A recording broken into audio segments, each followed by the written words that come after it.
दोस्तों नमस्कार, मैं हूं अमित और आप देखना शुरू कर दिए हैं अमित फॉर यू। दोस्तों बता दूं कि अभी हम सहरसा में मौजूद है। एक्ट्रेस काजल रघवानी जी यहाँ पे मौजूद है, देख सकते हैं। उन्हीं का एक फैंस हमारे साथ मौजूद है जो यहाँ पे अभी देख सकते हैं लगातार इस वीडियो में। नमस्ते आपका।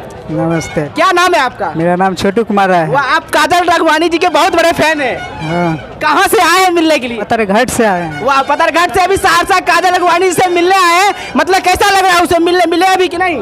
मिल लिए। वाह, मिल लिए। देख सकते हैं यहाँ पे पीछे का भी नजारा हम आपको दिखाने की कोशिश करेंगे। थोड़ा कैमरा में से चाहूंगा पीछे दिखाने की कोशिश करेंगे। यहाँ पे मीडिया बंधुओं का नजारा है और यहाँ पे भीड़ का भी नजारा हम दिखाने की कोशिश करेंगे। इस तरह से यहाँ पे देख सकते हैं किस तरह से पब्लिकों का यहाँ पे नजारा है।